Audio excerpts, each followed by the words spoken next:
Shalom, selamat pagi Bapak Ibu yang dikasihi Tuhan Yesus Kristus. Kita akan memulai bahasan kita pada pagi hari ini. Kita akan mempersiapkan diri kita saat teduh.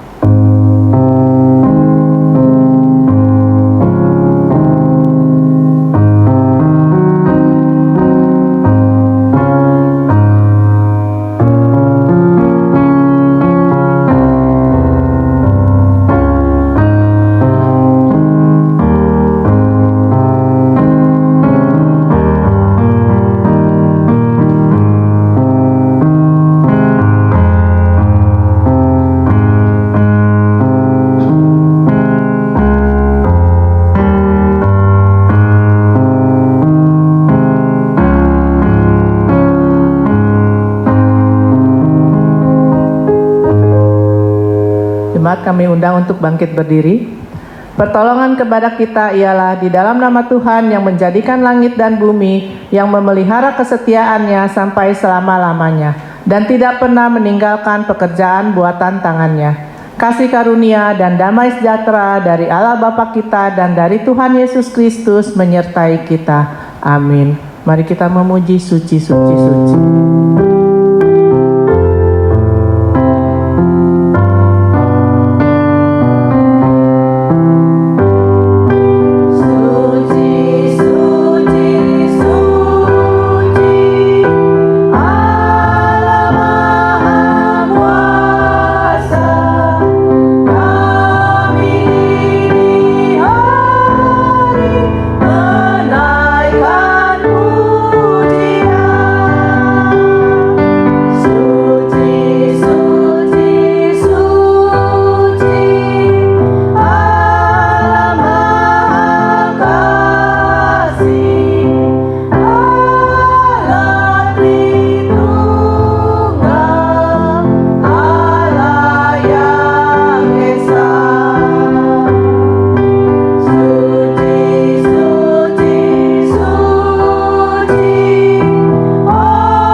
Kita berdoa. Tuhan Allah Bapa kami yang bertata kerajaan surga, kami ucapkan syukur dan terima kasih ya Bapa, karena Engkau telah menghantar kami dan memimpin kami sepanjang malam hari sehingga kami dapat menghirup udara yang segar pada pagi hari ini. Sekiranya Bapa, Engkau pimpin ibadah online kami ini dari awal, pertengahan hingga akhirnya, dan biarlah kami memuji menyembah hanya untuk memuliakan Engkau. Sebelum kami lebih jauh lagi ibadah kepada Engkau, kiranya ampunilah dosa-dosa kami ya Bapa, sehingga kami layak untuk mendengarkan firman-Mu dan juga untuk memperingati perjamuan kudus ya Bapa. Terima kasih Bapa, sekali lagi Engkau pimpin ibadah kami ini dari awal, pertengahan hingga akhirnya. Hanya di dalam nama Tuhan kami Yesus Kristus kami berdoa dan mengucap syukur. Haleluya, amin. Jemaat silakan duduk. Kita akan memuji hidupku bukannya aku lagi.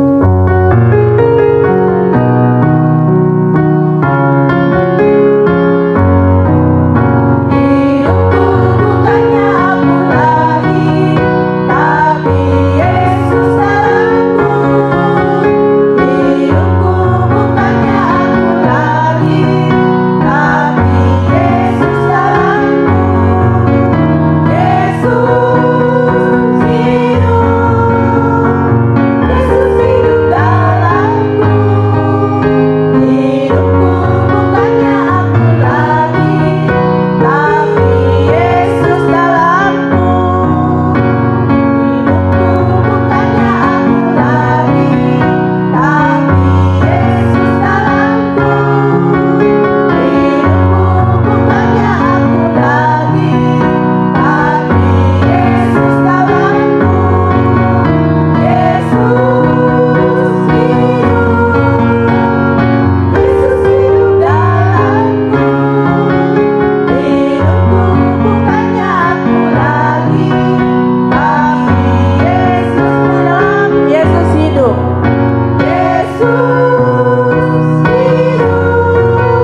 Jemaat kami persilakan untuk bangkit berdiri, kita akan mengucapkan pengakuan iman rasuli.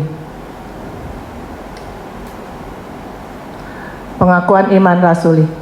Aku percaya kepada Allah, Bapa yang Maha Kuasa, Khalik langit dan bumi, dan kepada Yesus Kristus, anaknya yang tunggal, Tuhan kita, yang dikandung daripada Roh Kudus, lahir dari anak darah Maria, yang menderita sengsara di bawah pemerintahan Pontius Pilatus, disalibkan, mati, dan dikuburkan, turun ke dalam kerajaan maut, dan pada hari yang ketiga bangkit pula dari antara orang mati, naik ke surga, duduk di sebelah kanan Allah, Bapa yang Maha Kuasa, dan dari sana ia akan datang untuk mengadili orang yang hidup dan yang mati. Aku percaya pada Roh Kudus, gereja yang kudus dan am, persekutuan orang kudus, pengampunan dosa, kebangkitan daging, dan hidup yang kekal. Amin. Jemaat silakan duduk. Kita akan memberikan persembahan pada saat ini. Sebelumnya saya akan membacakan, bawalah seluruh persembahan persepuluhan itu ke dalam rumah perbendaharaan, supaya ada persediaan makanan di rumahku, dan ujilah aku, firman Tuhan semesta alam. Apakah aku tidak membukakan bagimu tingkap-tingkap langit dan mencurahkan berkat kepadamu sampai berkelimpahan? Diambil dari Malaiki 3 ayat 10. Kita akan memuji hitung berkat-Mu.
Kita akan mempersiapkan hati kita untuk mendengarkan firman Tuhan.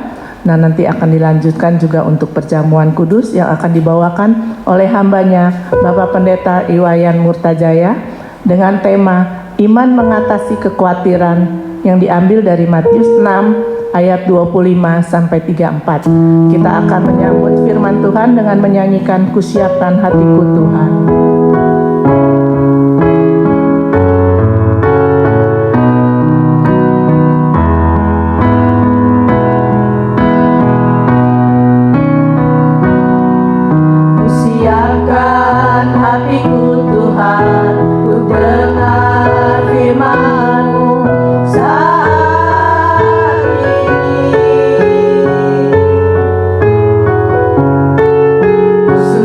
Menyembah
Mari kita berdoa.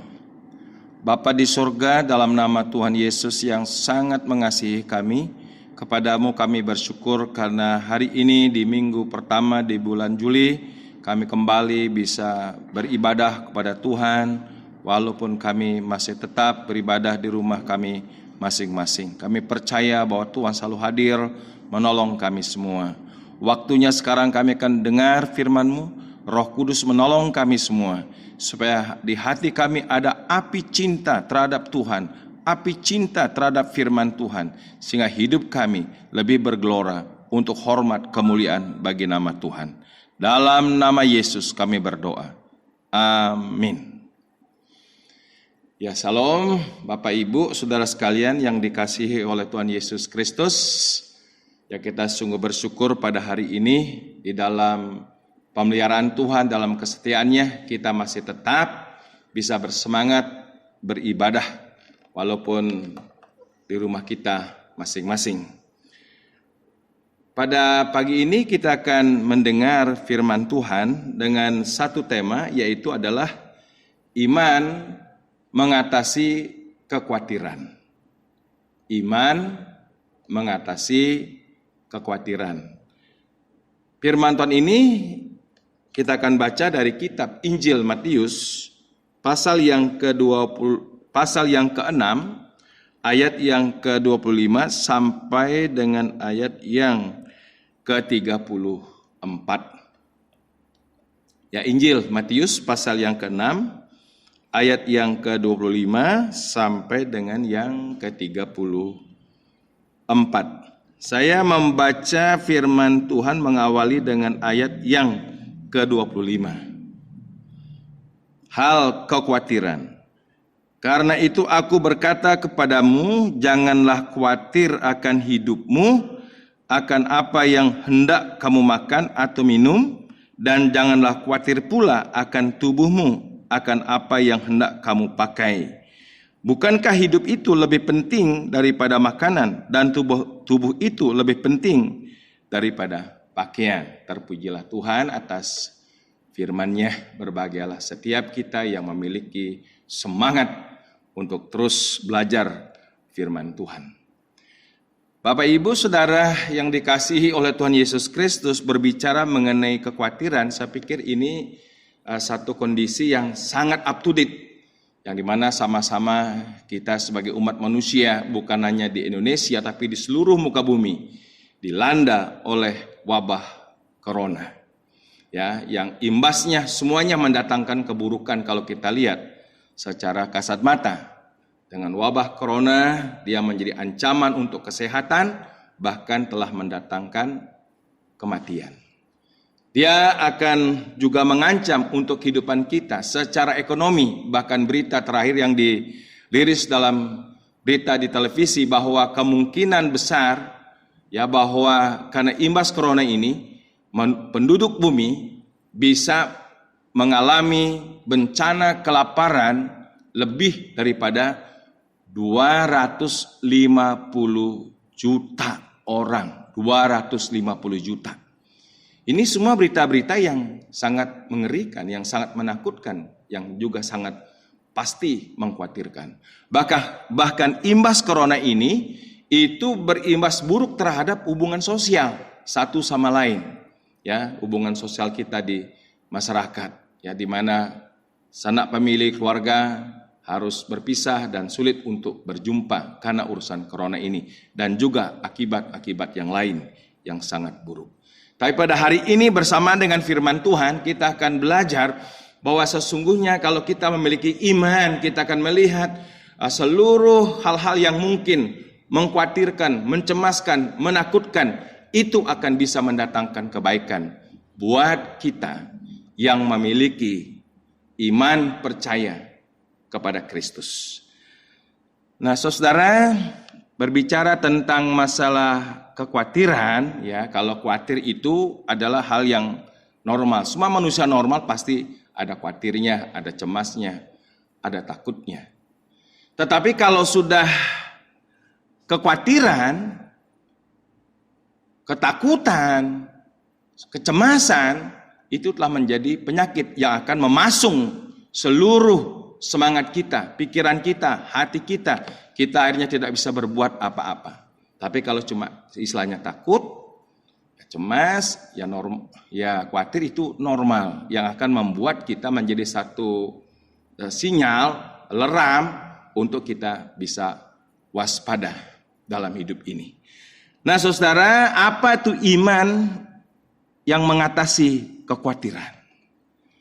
Saya katakan adalah hal yang pertama, iman yang tidak meragukan pribadi dan perkataan Tuhan Yesus. Saya ulangi lagi sekali.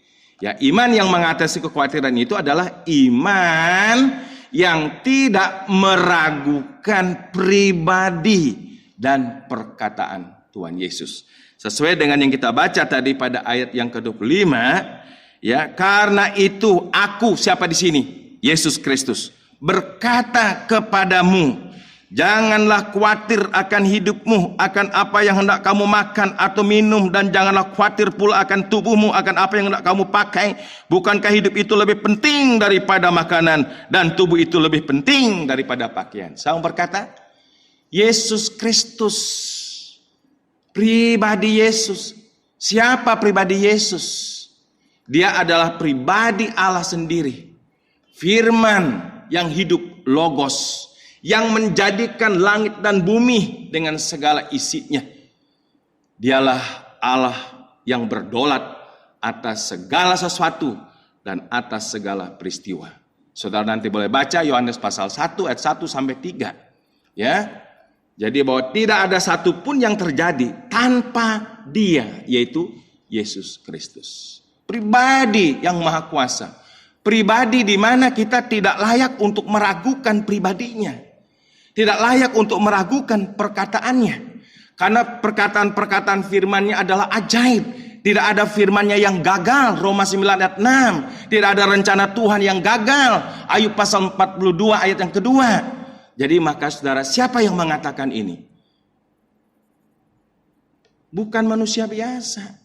Tapi dialah Yesus, juru selamat kita, yang telah menyerahkan hidupnya sendiri untuk kita manusia berdosa. Dia mati dan bangkit.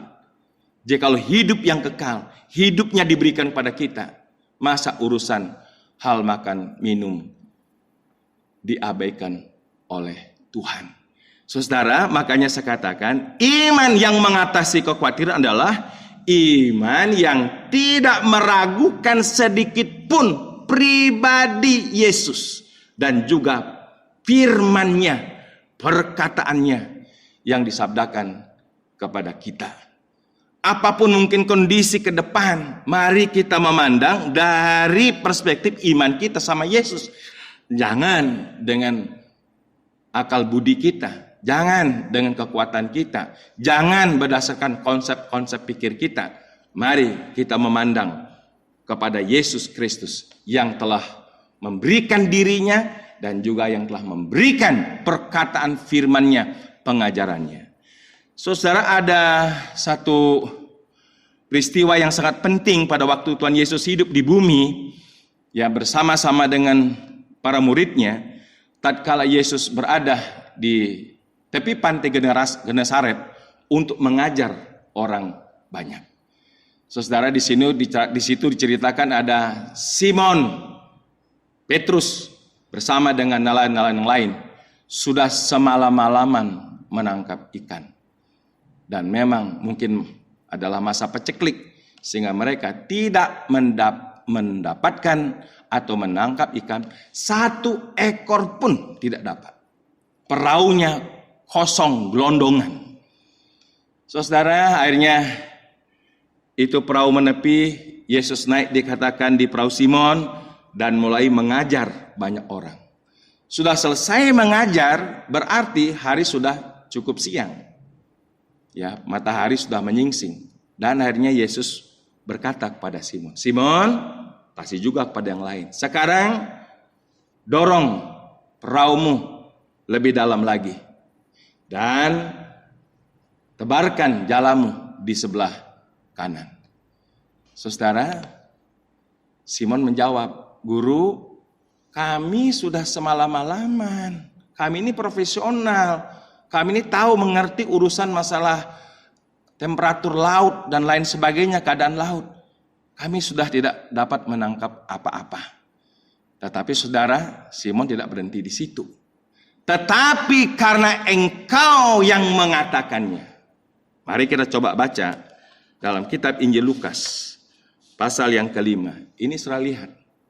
Simon yang baru berjumpa dengan Yesus. Yang waktu itu Yesus mengajar ada banyak hal pada orang banyak. Mungkin dalam pengajaran itu sedikit banyak Simon Petrus ada pencerahan dalam pikiran dan hatinya. Saudara, siapa Simon Petrus? Orang-orang yang sangat profesional untuk masalah urusan kelautan. Ya, tetapi di situ dia tidak bersandar mengandalkan keprofesionalannya, tidak mengandalkan akal budinya. Lihat, dia katakan apa pada ayat yang ke-5 dari Lukas pasal 5. Simon menjawab, Guru, telah sepanjang malam kami bekerja keras dan kami tidak menangkap apa-apa. Tetapi karena engkau yang menyuruhnya, aku akan menebarkan jala juga. Lihat, saudara, Simon dan juga kawan-kawan tidak mengandalkan keprofesionalannya, tidak mengandalkan akal budinya. Karena engkau Yesus, pribadimu Yesus, dan engkau telah berfirman, maka kami akan menebarkan jala juga. Saudara, lihat di sini bahwa Simon Petrus betul-betul bulat percaya kepada Yesus, percaya kepada perkataannya, beriman penuh. Akhirnya saudara, apa yang terjadi? Terjadi mukjizat, sehingga ditangkaplah ikan bukan hanya untuk satu perahu, sampai 2 perahu penuh ditangkap ikan. Terjadi mukjizat. Makanya kita dengar pada hari ini, siapakah yang mengatakan, karena itu aku berkata kepadamu, janganlah khawatir akan hidupmu. Yang mengatakan adalah pribadi yang sama, pribadi yang tidak berubah, dahulu, sekarang, sampai selama-lamanya. Di tengah-tengah badai corona ini, bencana corona ini, yang nanti berimbas, yang tidak kita mengerti sejauh mana nanti akan terjadi imbas buruknya. Saya mendengar televisi sudah diberitakan berkali-kali, penduduk dunia ini akan mengalami bencana kelaparan 250 juta. Banyak orang mengkerutkan keningnya.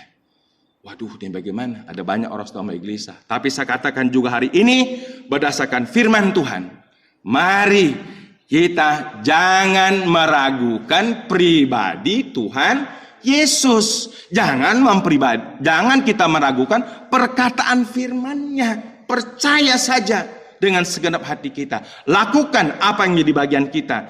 Yang tidak bisa kita lakukan, itu sepenuhnya bagian Tuhan. Percaya dengan segenap hati.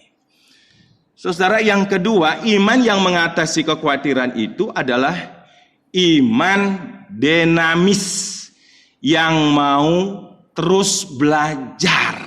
Saya katakan yang kedua adalah iman dinamis, bukan statis, bukan apatis, bukan iman yang pasif, tapi iman dinamis yang selalu mau belajar. Maka dikatakan firman Tuhan seterusnya, Tuhan Yesus mengatakan, belajarlah dari burung-burung di langit yang tidak menabur dan tidak menuai dan tidak mengumpulkan bekal dalam lumbung, namun diberikan makan oleh Bapakmu yang di sorga.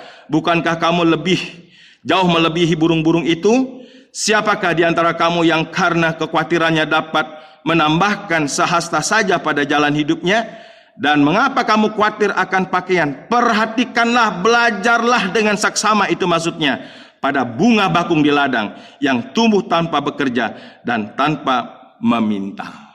Saudara, artinya yang kedua di sini, Yesus supaya kita ini komparatif sedikit, memperbandingkan dengan alam semesta, memperbandingkan dengan burung-burung, dengan bunga rumput, bunga bakung. Saudara, kita ini adalah ciptaannya yang termulia dari semua ciptaan. Kalau ciptaan yang lain aja Tuhan pelihara, karena Tuhan itu adalah Tuhan yang sangat provident, yang sangat peduli, yang sangat mengerti, yang sangat memelihara. seluruh ciptaannya. Ingat, di sini kita disadarkan dari seluruh ciptaan, saudara dan saya sebagai manusia diciptakannya menjadi ciptaan yang paling mulia. Saudara-saudara, nah biarlah kita juga banyak belajar dari situasi kondisi, ya, dari banyak orang yang kita lihat, saudara-saudara kita, atau mungkin kita membaca buku, ada kesaksian-kesaksian yang begitu orang itu sudah miris, nyaris memang sudah harus lewat. Tetapi di dalam kemutlakan pemeliharaan Tuhan, Tuhan bisa mendatangkan berkat di ujung di mana orang itu mungkin tidak ada harapan. Saudara, ada banyak tokoh-tokoh iman di dalam Alkitab yang hidup mereka itu seperti perantau orang asing di muka bumi ini. Kalau kita baca di dalam kitab Ibrani pasal 11, ada banyak tokoh-tokoh iman. Makanya kita mesti belajar dari tokoh-tokoh iman. Banyak sekali, baik yang sudah dipanggil dan juga ada tokoh-tokoh iman yang masih hidup. Siapa Bapak Abraham? Bukankah Tuhan yang memanggil? Bukankah Tuhan yang sudah memberikan janji? Apakah Abraham lepas daripada pencobaan dunia? Tidak. Abraham pun pernah mengalami kelaparan. Ishak pun pernah mengalami kelaparan. Si Yakub pun harus lari jauh meninggalkan tempatnya, pergi ke rumah Laban.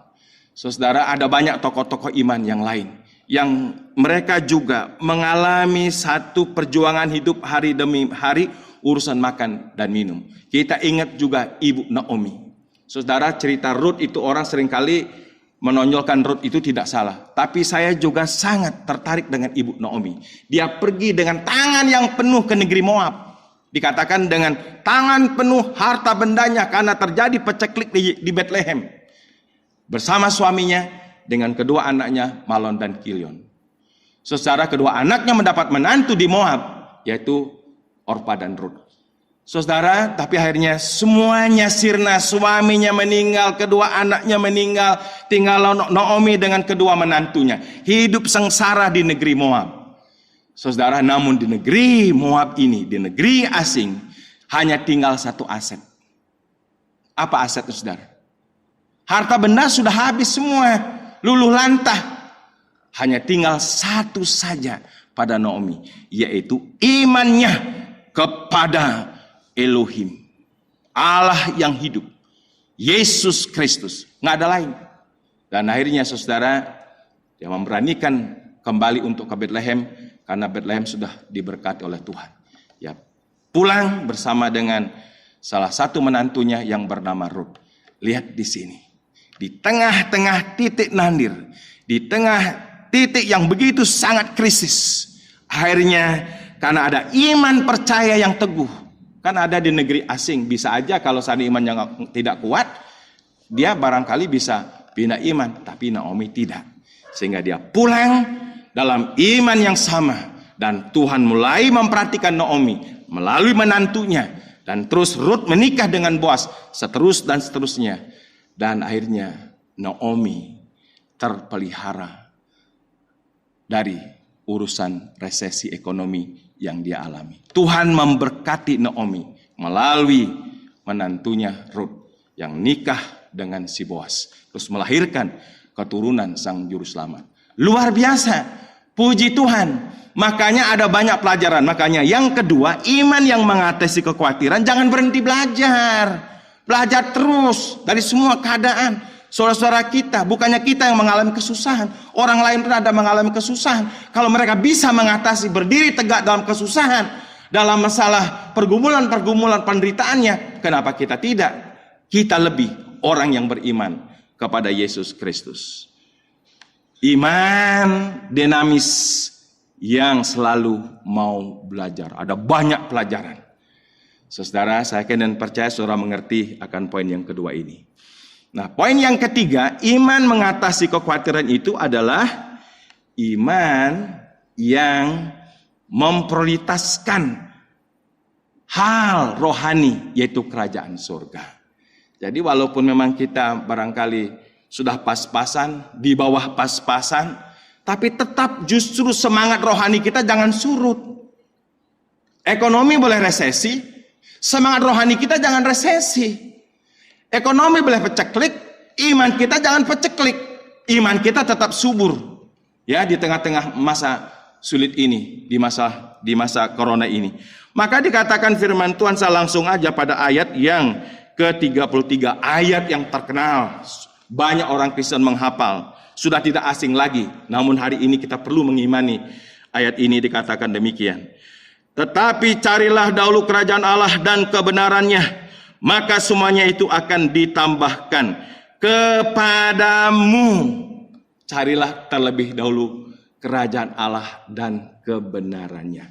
Saudara, bukankah kita yang telah percaya sama Yesus Kristus, kerajaan surga telah menjadi jaminan. Hidup yang kekal sudah menjadi jaminan. Yang menjadi jaminan apa? Bukan kondisi ekonomi kita, bukan kekayaan kita yang menjamin. Yang menjamin adalah Yesus Kristus yang sudah mati dan bangkit. Kita percaya keselamatan hidup yang kekal. Hidup bersama-sama dengan Yesus di surga yang kekal.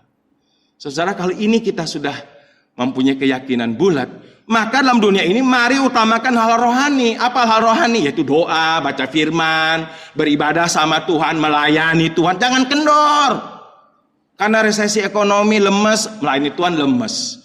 Karena peceklik ekonomi, kita mengalami kesusahan, kita melayani juga peceklik. Sudah mulai malas-malasan untuk ibadah, malas-malasan untuk kita melayani Tuhan. Bahkan mungkin kita tidak berdoa di rumah. Karena kita sudah mulai dihinggapi oleh yang namanya kekecewaan, kesedihan yang mendalam, kekhawatiran, kecemasan, ketakutan. Saudara, jangan biarkan raksasa-raksasa, Goliat, ketakutan, kecemasan, ataupun kekhawatiran, apapun namanya, menguasai kita. Tapi justru kalahkanlah raksasa Goliat itu. Raksasa ketakutan, raksasa kekhawatiran, raksasa kecemasan. Dengan iman, engkau datang ingin mengintimidasi, menakuti kami, ya, dengan tombak dan lembing. Ya, Daud berkata demikian kepada Goliat. Tapi aku datang demi nama Tuhan. Aku datang demi nama Yesus Kristus. Makanya lihat saudara, Daud yang kecil ini dalam kuasa Tuhan sanggup menaklukkan manusia raksasa yang bernama Goliat itu. Itu dia tidak berubah sampai hari ini. Dan kalau hari ini kita tetap beriman bulat, mengutamakan hal yang rohani, mungkin keadaan kita sedang pas-pasan, kita sedang masalah kering kerontang, ekonomi kita. Kalau memang iman kita subur, semangat rohani kita tetap akan terus menyala-nyala. Saya percaya firman Tuhan, karena yang mengatakan Tuhan Yesus, cari terlebih dahulu kerajaan Allah dan kebenarannya.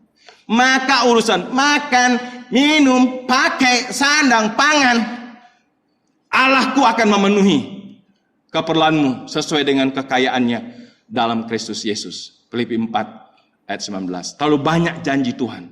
Lakukan bagian kita, maka Tuhan akan melakukan dan menggenapkan janjinya atas kita. Saudara,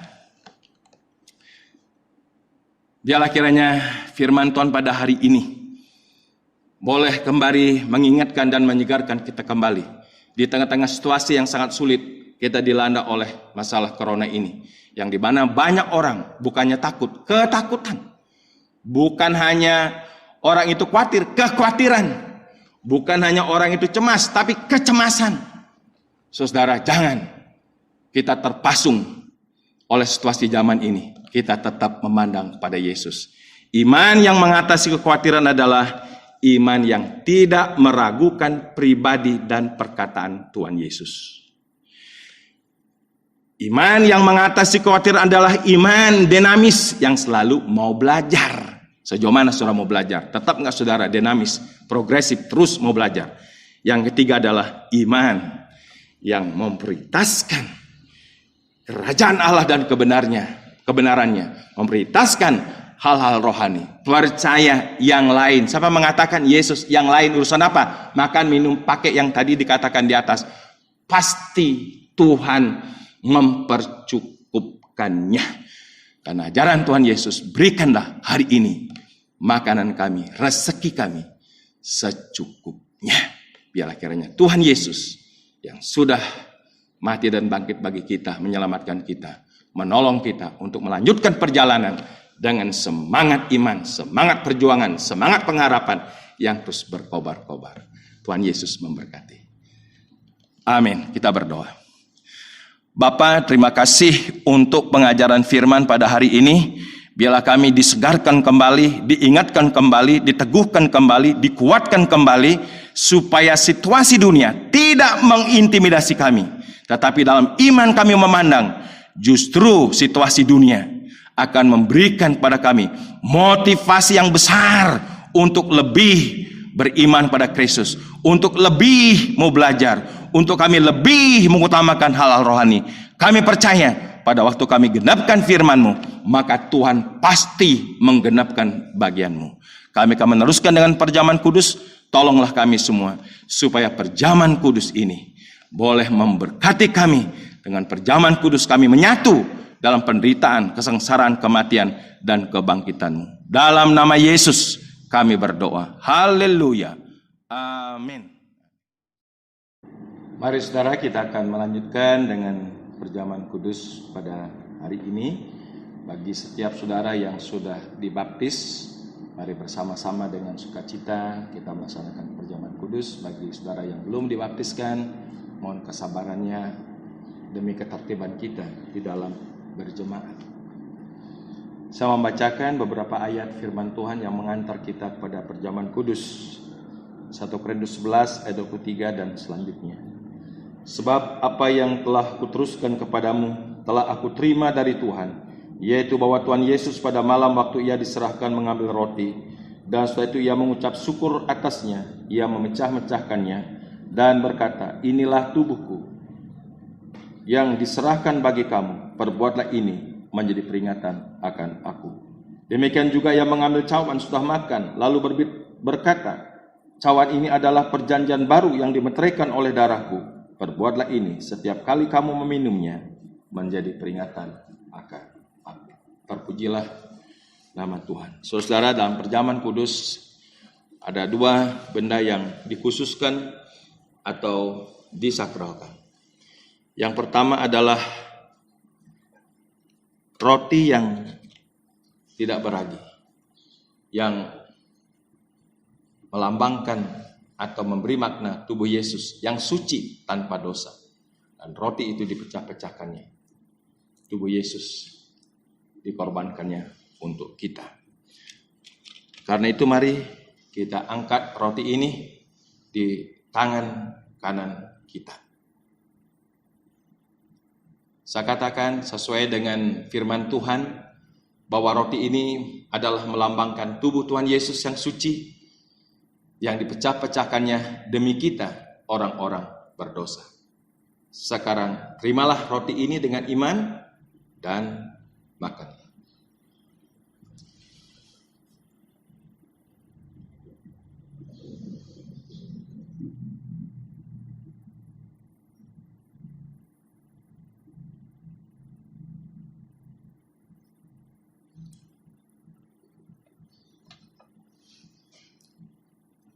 Yang kedua adalah anggur, yang melambangkan darah Tuhan Yesus, darah yang suci, sesuai dengan hukum Taurat. Tidak ada pengampunan dosa tanpa penumpahan darah. Dan darah itu adalah hanya darah anak domba Allah dari surga, yaitulah Yesus Kristus, yang telah mengorbankan dirinya, memberikan hidupnya untuk kita orang-orang berdosa. Mari kita angkat anggur ini. Renungkan peristiwa kisah salib yang luar biasa. Salibnya,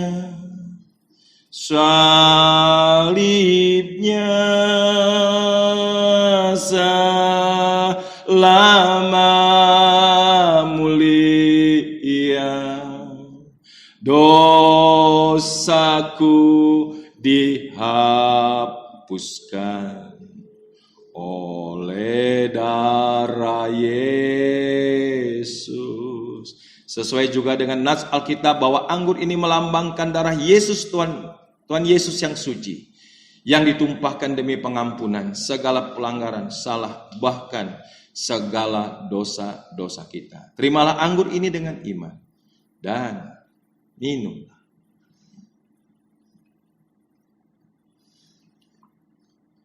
Kita bersyukur. Terima kasih Tuhan Yesus bahwa hari ini kami kembali bisa masuk dan menyatu dengan kesengsaraan penderitaan-Mu, kematian-Mu, dan juga kebangkitan-Mu melalui perjamuan kudus yang boleh kami laksanakan saat ini. Biarlah perjamuan kudus ini telah memberkati masing-masing kami yang boleh melakukannya di dalam iman percaya kepada Tuhan Yesus. Dalam nama Tuhan Yesus kami bersyukur. Haleluya. Amin. Bapak Ibu, kita telah mendengarkan firman Tuhan dan kita telah menerima perjamuan kudus. Kita akan menyambutnya dengan menyanyikan lagu Jangan Lupa Getsemani.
Kita akan mengakhiri ibadah kita pada pagi hari ini.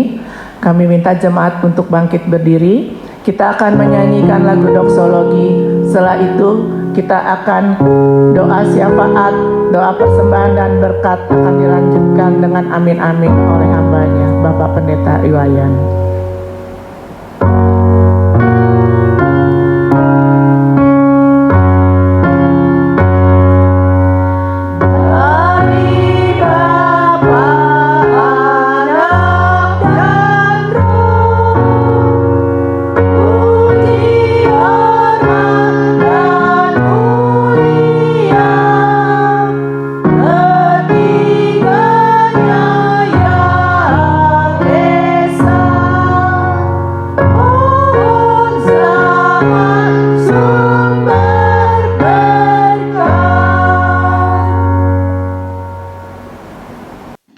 Mari kita berdoa kepada Tuhan. Bapa di surga, di saat ini kami mau bersefaat untuk bangsa negara kami Indonesia yang kami kasihi. Di tengah-tengah situasi yang terus semakin berat yang dirasakan oleh semua kami bangsa Indonesia. Kami lihat para pemimpin-pemimpin kami dari Bapak Presiden, seluruh menteri jajaran, seluruh lembaga-lembaga tinggi negara dengan petinggi negara, dan juga untuk seluruh lembaga-lembaga swasta dan juga usaha-usaha sukarelawan yang terus berjuang dengan maksimal. Tetapi Tuhan, memang situasi ini betul-betul mencekam. Karena itulah kami sebagai umat-Mu berdoa membawa bangsa ini sepenuhnya ke dalam tangan Tuhan, agar Tuhan tolong dan intervensi campur tangan, supaya kiranya seluruh usaha-usaha perjuangan itu tidak akan sia-sia, namun akan boleh menghasilkan keadaan yang baik di masa depan. Terima kasih Tuhan, biarlah seluruh perjuangan yang masih dilakukan di tengah-tengah masyarakat, Tuhanlah kiranya menolong dan memberkatinya.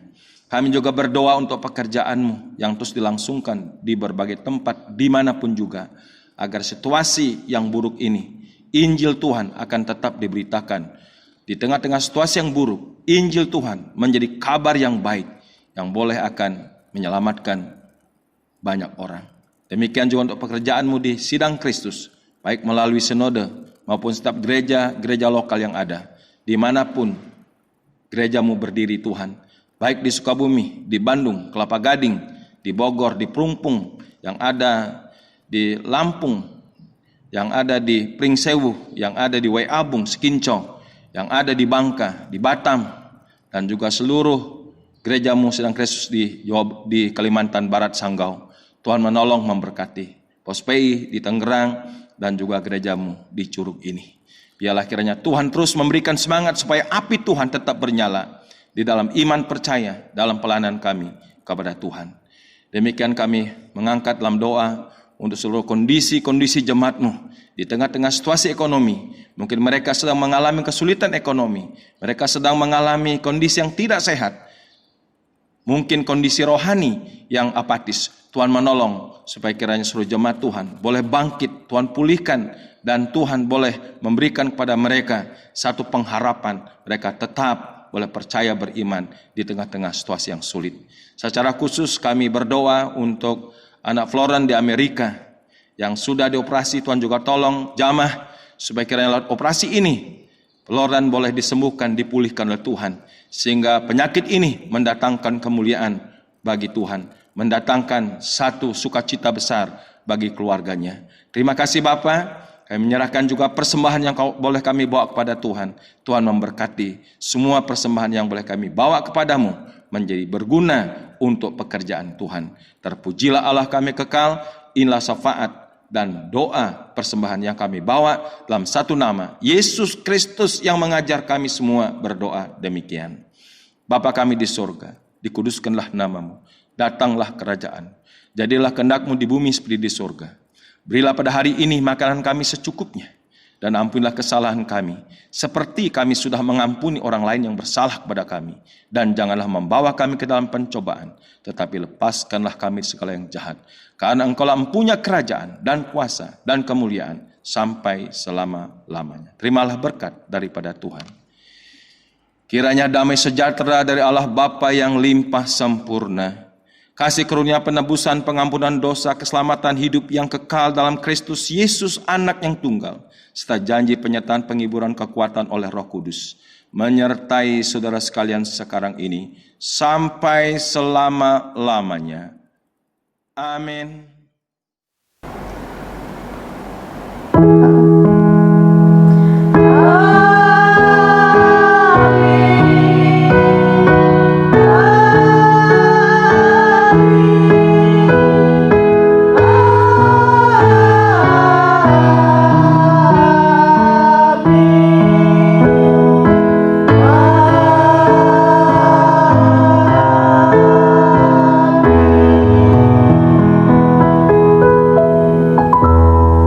Ibadah telah selesai. Selamat hari Minggu. Jemaat silakan duduk dan jemaat untuk berdoa masing-masing.